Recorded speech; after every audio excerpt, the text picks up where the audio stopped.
할렐루야. 풍요로운 교회를 찾아봐 주신 모든 분들을 주님의 이름으로 환영하고 축복합니다. 저는 오늘 여러분들과 함께 야베스의 기도처럼 이라는 말씀의 제목으로 함께 은혜의 말씀을 나누고자 합니다. 아마도 몇 년 전에 참으로 유행하던 기도문이 있었는데요. 오늘 우리가 함께 읽은 본문 야베스의 기도입니다. 특별히 이 야베스의 기도문이 사랑을 많이 받았던 것은 이 복에 복을 더하사라는 문구 때문이었는데요. 그런데 참 이상한 것은요, 오늘 우리가 함께 읽은 본문에는 복에 복을 더하사라는 문구가 없다라는 사실이죠. 아쉽게도 개역 개정 번역은 복에 복을 더하사라는 번역 대신 복을 주시려거든으로 번역이 바뀌었습니다. 그런데 여러분, 실제로 영어 번역 성경에도 보면 You would bless me 라고 해서 영어 번역상으로도 복을 주시려거든으로 번역되는 게 맞습니다. 아무튼 복을 좋아하는 우리나라 사람들의 특성상 복에 복을 더하는 이라고 하는 이 문구 때문에 야베스의 기도문이 참 인기가 많았습니다.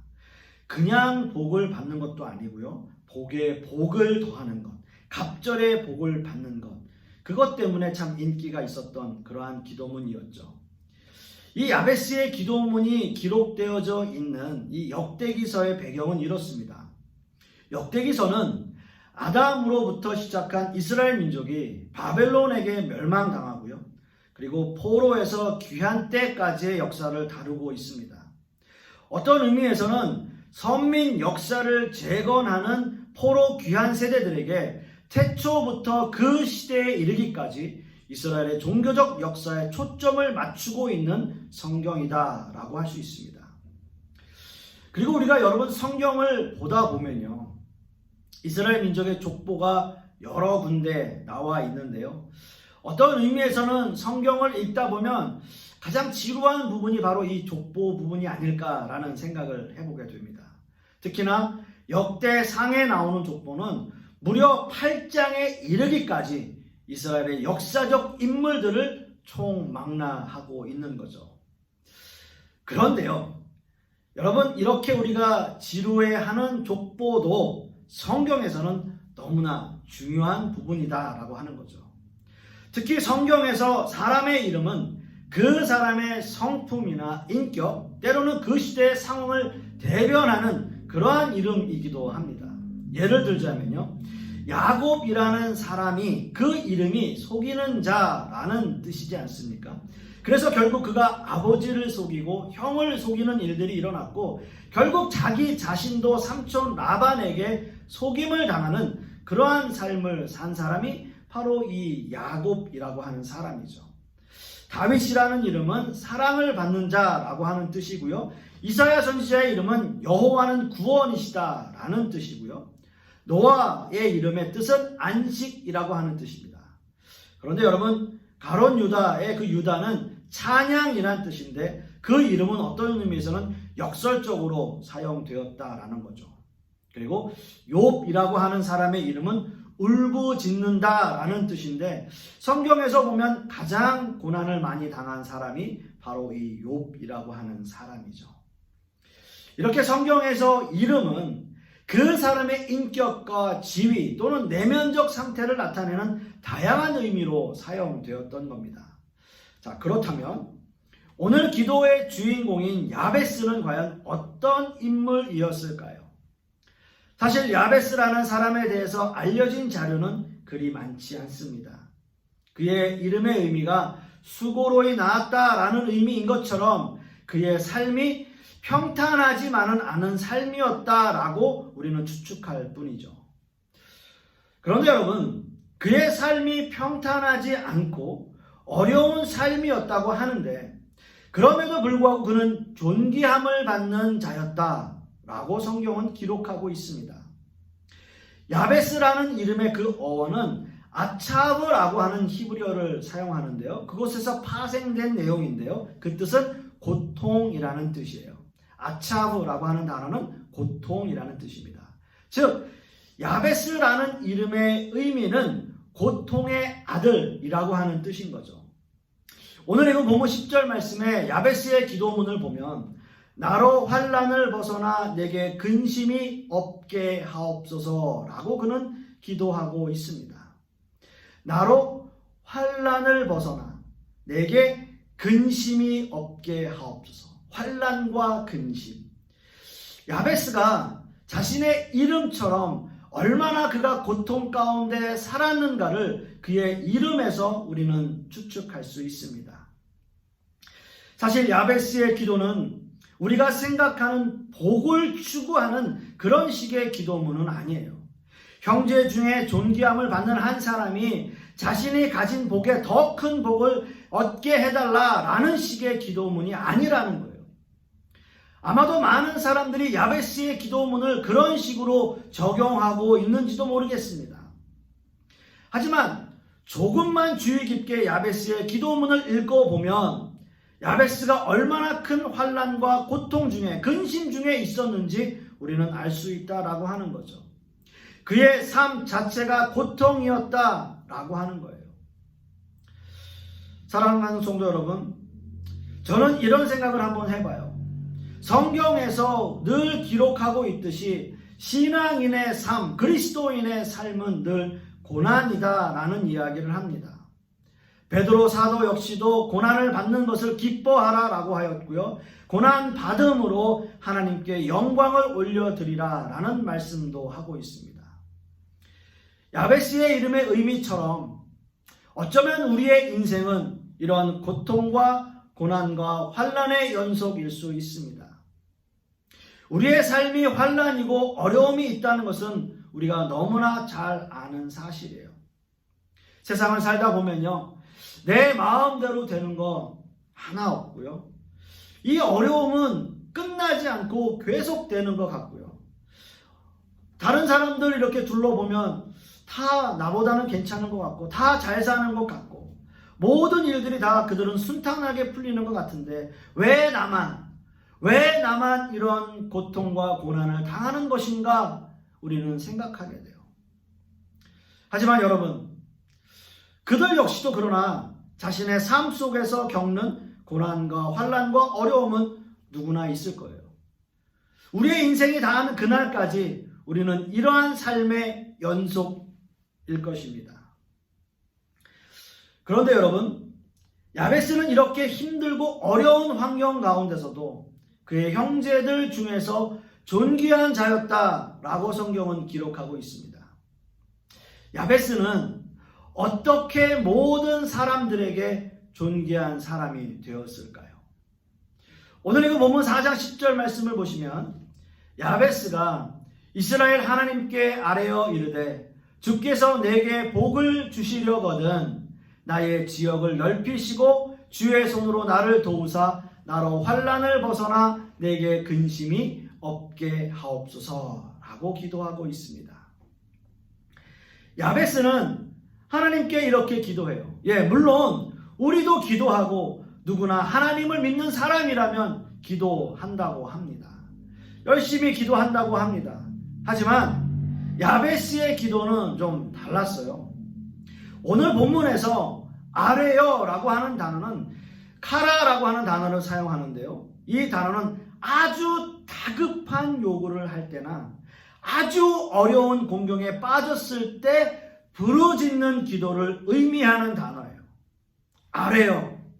아뢰어라고 하는 단어. 야베스의 기도는 아주 다급했고 간절했다라고 하는 거예요. 자신의 삶이 힘들고 어려운 환경이었기에 이 환경에서 벗어나고 싶은 간절함이 그에게 있었다라고 하는 거죠. 야베스라는 이름으로 평생을 살면서 어려움과 환난이 자신의 삶을 지배했다면 이제 간절한 기도로 그의 악순환을 끊어버리고 하나님의 은혜로 살아가는 야베스가 되기 위해서 간절한 마음으로 하나님 앞에 기도하는 이 야베스의 기도라는 거죠. 야베스의 이렇게 아뢰는 기도는 그저 그냥 지나가는 말로 하는 기도가 아니에요. 자신의 신세를 한탄하는 기도는 더더욱 아닙니다. 진실함으로, 절실함으로, 다급함으로 주님께 나아가고 주님께 부르짖는 기도라는 거예요. 여러분, 기도하면서 신세 한탄하시는 분 참 많아요. 나는 왜 이렇게 살아? 내 인생은 왜 이러나? 내 남편은 왜 이러나? 내 아내는 왜 이러나? 내 자식들은 왜 이러나? 진짜 신세 한탄하면서 기도하는 사람들 참 많습니다. 여러분, 기도하면서요 또 화내는 분도 있어요. 왜 그러세요 하나님? 왜 나만 이래야 됩니까? 하나님, 저 사람은 잘 먹고 잘 사는데 왜 나만 이렇게 살아야 됩니까? 이렇게 기도하는 분도 있죠. 기도하면서 남 욕하는 분들도 있어요. 하나님, 왜 그 사람은 하나님 벌 내리시지 않나요? 하나님, 저 사람은 마땅히 벌 받아야 될 사람 아닙니까? 이런 기도 우리가 할 때 있습니다. 여러분, 이런 식의 기도 하지 마세요. 기도는 신세 한탄하는 게 아니에요. 여러분, 기도는 간절해야 되고요. 기도는 다급한 마음이 있어야 돼요. 기도하면서 모든 것이 하나님의 뜻이니까 하나님 들어주시던지 마시던지, 하나님의 자녀면 안 들어주시면 하나님 손해 아닙니까? 이렇게 기도하는 것도요 아니에요. 하나님 앞에 간절한 마음으로, 정말 야베스의 기도처럼 다급한 마음으로 하나님 앞에 아뢰는 거예요. 기도하는 거예요. 여러분, 우리는 구약의 유명한 사건 중에 하나인 홍해가 갈라지는 사건에 대해서 너무나 잘 압니다. 이 사건은요, 두고 이스라엘 민족들이 힘들 때마다 모든 백성들에게 들려주는 그러한 전설 같은 이야기였을 거예요. 정말 사실이고요. 그 이스라엘 민족들이 늘 들어오는 이야기였을 겁니다. 여러분, 한번 생각해 보십시오.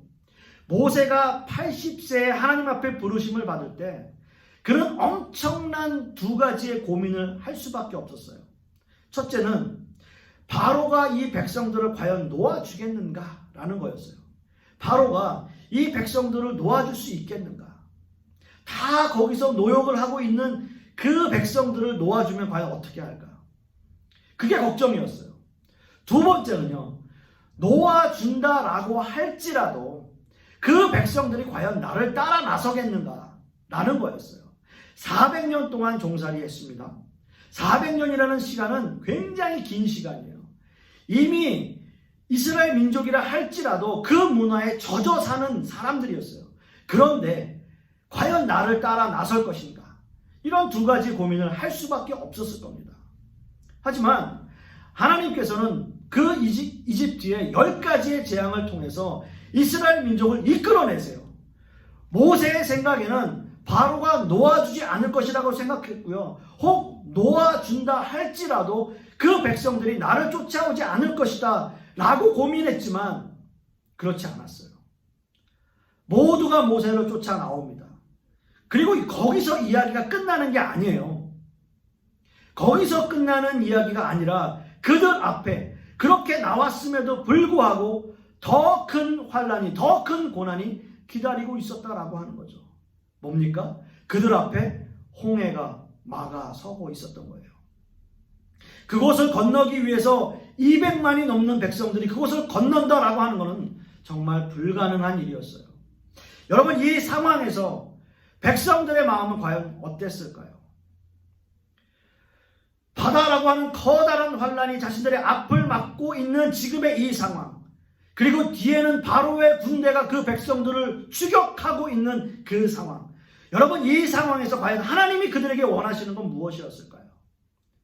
하나님이 그들에게 원하시는 것 단 한 가지예요. 기도하는 겁니다. 기도하는 거예요. 하나님은 모세와 백성들의 기도를 원하고 계세요. 바로에게 10가지 재앙을 보이실 때도 그 재앙들을 없애는 때마다 하나님께서는 반드시 모세의 기도와 모세의 손을 사용하셨던 하나님이십니다. 출애굽기 9장 33절 말씀을 보시면 모세가 바로를 떠나 성에서 나가 여호와를 향하여 손을 펴매 우레소리와 우박이 그치고 비가 땅에서 내리지 아니하니라 라고 말씀하고 있어요. 여호와를 향하여 손을 펴매, 지금 이 순간 하나님이 원하시는 건 모세가 하나님께 기도하는 거예요. 기도하는 거였어요. 홍해 앞에서도 마찬가지입니다. 자신들 앞에 거대한 바다가 있고요. 자신들 뒤에는 자신들을 쫓아오는 바로의 군대가 있어요. 거대한 환란이 있어요. 그러나 그런 두려운 백성들 앞에서 그때 하나님은 모세와 백성들의 간절한 기도를 원하고 계신다라고 하는 거죠. 출애굽기 14장 16절 말씀을 보시면 손을 바다 위로 내밀어, 손을 바다 위로 내밀어 라고 말씀하고 있습니다. 바로 모세의 기도를 들으시고 모세의 손을 들게 하시는 하나님, 그리고 그 바다는 갈라져요. 여러분 한번 상상해 보십시오. 바다가 갈라지는 그 순간 그곳에서 물기둥이 생겨나고 마치 수족관처럼 옆에 물고기들이 보일 것 아닙니까? 게다가 바다니까 바다에 진흙 같은 뻘이어야 하는데 여러분 뻘이면 어떻게 되겠어요? 그 200만이나 되는 그 군대가 걸어갈 수 있겠어요? 아니죠. 뻘이 아니라 마른 땅을 건넌다라고 말하고 있어요. 마른 땅을. 그리고 여러분 바로의 군대가 몰려올 때 그 물기둥이 이스라엘 진영 끝에서 막아서는 거예요. 정말 이거 영화 같지 않습니까? 영화 같지 않습니까? 어떻게 이런 모습이 생겨날 수 있을까요? 어떻게 이런 상황이, 이런 기적이 일어날 수 있을까요? 이것은 모세의 간절한 기도예요. 백성들 앞에 커다란 장애물이, 커다란 환란이 있었지만, 바다라고 하는 커다란 시련과 환란이 있었지만 도저히 인간적인 생각으로는 아무것도 할 수 없는 상황이지만 하나님이 그들에게 원하셨던 것은 모세의 간절한 기도, 그 백성들의 간절한 기도였어요. 그 기도가 하나님 앞에 상달되어질 때 바다는 갈라지고 그 민족이 마른 땅을 건너는 기적을 경험하게 되는 거라고요. 간절한 기도였어요. 아뢰는 기도. 모세의 간절한 기도는요, 때로는 목숨을 거는 기도이기도 해요. 목숨을 걸면서 하나님께로 나아가요. 여러분, 모세가 시내산에서 내려오지 않자 이스라엘 민족은 금송아지를 만들어요. 분명히 이스라엘 민족을 애굽에서 이끄신 분이 하나님이심에도 불구하고 자신들을 이끌 신을 만들자라고 이야기해요. 그래서 만든 것이 바로 금송아지입니다. 하나님께서는 이런 패역한 이스라엘 민족을 하나님은 모두 다 없애버리고 모세 너부터 내가 다시 민족 시작하겠다. 다 이 민족 없애버리고 모세 너부터 내가 다시 민족 시작하겠다라는 말씀을 하세요. 모세는 여러분 이 상황에서 하나님 앞에 부르짖어 기도합니다. 출애굽기 32장 31절 말씀을 보시면 모세가 여호와께로 다시 나아가 여짜오되 슬프도소이다. 이 백성이 자기들을 위하여 금신을 만들어 싸우니 큰 죄를 범하였나이다. 그러나 이제 그들의 죄를 사하시옵소서. 그렇지 아니하시오면 원하건대 주께서 기록하신 책에서 내 이름을 지워버려 주옵소서. 이렇게 기도합니다. 생명책에서 내 이름을 지워달라. 여러분 이 의미는 뭡니까? 이거 엄청난 기도 아니겠습니까? 목숨을 거는 기도예요. 내 이름이 생명책에서 지워진다라고 하는 것. 그렇게 된다 할지라도, 내 이름이 생명책에서 지워진다 할지라도 이 백성을 구원할 수만 있다면 그렇게라도 해주십시오. 자신의 목숨을 거는 기도 아닙니까? 자신의 생명을 내놓는 기도 아닙니까?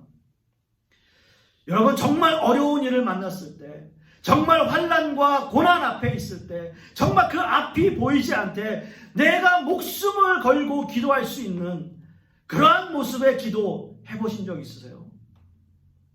하나님 앞에 부르짖어 기도해 본 적 있으세요? 간절한 기도. 하나님께서 그것을 원하신다는 거죠. 김남준 목사님이 쓰신 새벽 기도라는 책에 보면 이런 글이 있어요. 히스기야가 승리의 새벽을 맛볼 수 있었던 것은 절망의 밤을 기도로 보냈기 때문입니다. 지금 혹시 절망의 시기를 지나고 계십니까? 우리 앞에 던져지는 고통과 절망들은 기도하라는 하나님의 격려일 뿐입니다. 라고 쓰고 있습니다. 여러분, 히스기야 왕이 이사야 선지자로부터 죽게 되었다는 말씀을 들었을 때의 나이가 불과 39살이었습니다. 39살. 25살의 나이에 왕에 올라서 14년 정도 통치하고 사실 그에게 후손이 없었을 때 39살에 시한부 판정을 받은 거예요. 그러니까 자신의 뒤를 이을 후손도 없이 39의 나이에 시한부 판정을 받은 겁니다. 한 나라를 통치하는 왕으로서 정말 이것보다 더 절망적인 상황이 있겠습니까? 절망적인 상황이죠. 저는 가끔 이런 생각도 한번 해봐요. 정말 병원 한번 안 가고 건강하게 사셨었는데 병원에 종합검진을 가서 검진 받았더니 덜컥 시한부 선고를 받는 겁니다. 그리고 정말 몇 개월 지나지 않아 돌아가시는 분들 있지 않습니까? 만약에 그분이 병원에 가지 않으셨다면 더 사실 수 있었을까? 아니면 자기 병명 모르고 사셨다면, 병에 대해서 그런 생각 안 하셨다면 좀 더 사실 수 있었을까? 어떤 의미에서는 이런 시한부 선고를 받고 자신의 삶을 포기해서 그렇게 된 건 아닐까라는 생각도 한번 해봅니다. 정말 이런 상황에 이런 선고를 받으면 정말 어떤 의미에서는 더 이상 삶의 의미가 없다라고 생각을 하는 경우도 참 많이 있죠. 그러나 히스기야는 이런 절망의 순간에 통곡의 기도를 하기 시작해요. 하나님 앞에 부르짖기 시작하는 거예요. 하나님 앞에 아뢰는 거예요. 그리고 하나님은 그 히스기야의 기도에 응답하십니다. 그의 삶을 15년 더 연장해 주세요. 그리고 중요한 건요, 3년 뒤에 므낫세라는 아들을 허락합니다. 그의 후손을 허락해 주시는 거예요. 이것이 그 유명한 히스기야의 기도입니다. 간절한 부르짖음의 기도죠. 자신에게 내려진 시한부 선고를 극복하고 하나님 앞에 간절한 마음으로 목숨을 걸고 기도한 그 히스기야의 기도는 정말 간절히 부르짖는 기도 아닌가요? 정말 목숨을 거는 기도 아니겠습니까? 사랑하는 성도 여러분, 여러분들도 마찬가지입니다. 정말 여러분들에게 또는 우리에게 정말 바다 같은 엄청난 장애물이 있습니까? 정말 바다 같은 엄청난 환난과 어려움과 고난이 우리에게 있습니까? 여러분에게 정말 해결받아야 할 문제가 있으십니까? 하나님께 그 문제 해결하기 위해서 목숨 걸고 정말 기도하신 적 있으십니까?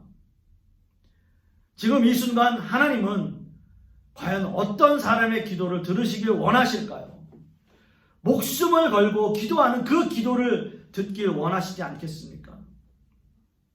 하나님은 과연 누구의 손이 들리길 원하실까요?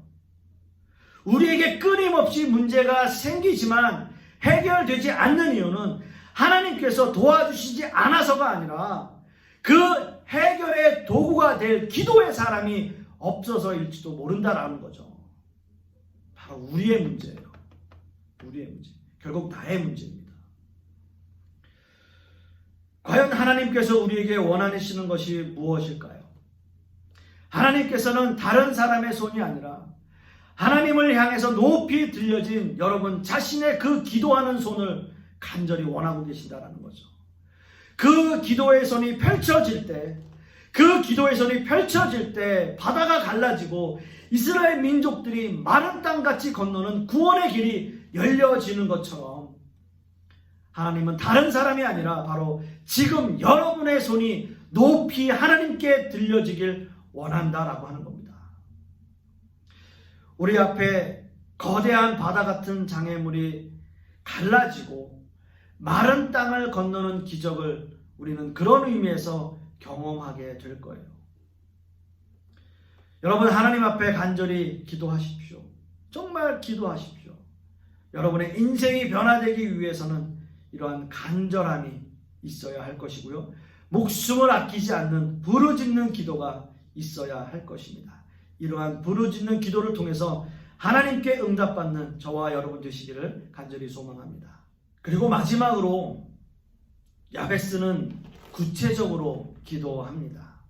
나로 근심이 없게 라고 하는 이 말씀에서 근심이라고 하는 단어 역시 오체브라고 하는 히브리어를 사용하는데요. 이 단어 역시 슬픔 또는 수고라는 의미의 단어입니다. 야베스는 비록 자신의 이름이 고통을 의미하는 이름이지만 그 이름의 의미가 바뀌게 해달라라고 구체적으로 기도하고 있는 거예요. 즉 이 말은 자신의 환경이 고통 가운데 있지만 하나님의 은혜의 환경으로 바뀌게 해달라고 하는 간절한 기도라는 거죠. 사랑하는 성도 여러분, 야베스의 이 간절한 기도가 자신의 환경을 변화시켜 달라고 하는 이 기도가 그저 어느 한 날 기도하고 하나님이 그 기도한 날 그래 오늘부터 네 환경 바뀐다 이렇게 기도에 응답하시고 그렇게 끝나는 기도였을까요? 그렇진 않았을 거예요. 아마도 야베스는 그의 목숨이 다하는 그날까지 이 기도를 계속 연속적으로 했을 겁니다. 그리고 야베스의 환경은 그런 의미에서 서서히 변해갔을 거예요. 어떤 의미에서 보면 그 변화를 느끼지 못할지도 모르겠지만 조금씩 변해갔을 겁니다. 야베스는 자신의 어려운 환경을 위해서 끊임없이 기도하고 있는 거예요.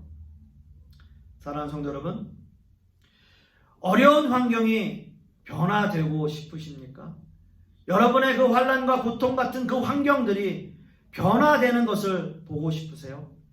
그렇다면 야베스처럼 간절한 마음으로 끊임없이 기도해야 할 것입니다. 그런데 여러분, 야베스는 이렇게 자신의 환경을 위해 끊임없이 기도하는데 하나님은 이미 야베스의 기도에 구체적으로 응답하고 계시다는 거예요. 하나님이 그가 구하는 것을 허락하셨더라 라고 말씀하고 있는데 여기서 허락하다 라고 하는 의미는 가져오다 또는 이루다 라는 표현으로 하나님께서 구체적으로 허락하셨다라는 의미의 표현입니다.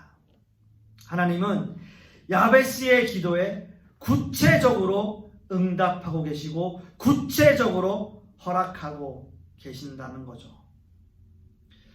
비록 야베스는 어려운 환경에서 어려운 인생을 살아왔지만 간절히 하나님께 기도할 때 하나님은 그의 모든 환경을 변화시켜 주셨고 그를 모든 형제 중에서 존귀한 자로 귀중한 자로 세워주셨다라고 하는 겁니다. 여러분, 이것이 야베스의 기도입니다. 야베스의 기도는 그저 복만을 추구하는 기도가 아니었어요. 아니, 우리가 생각하는 그런 복의 개념은 오히려 말하고 있지도 않습니다. 그의 기도는 그의 마음이 하나님을 향해 있고 하나님만을 의지하는 그러한 믿음의 기도였고 간절한 기도였고 목숨을 다하는 기도였습니다. 이제 말씀을 맺습니다. 사랑하는 성도 여러분, 야베스의 기도가 무엇을 의미하는지 여러분 한번 생각해 보십시오. 어려운 환경을 변화시킬 수 있는 방법은 오직 간절한 기도뿐일 거예요.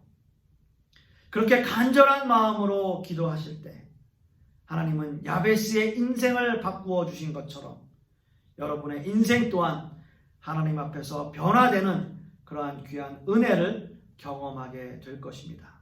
이런 은혜가 저와 여러분에게 있기를 간절히 소망합니다. 기도하겠습니다.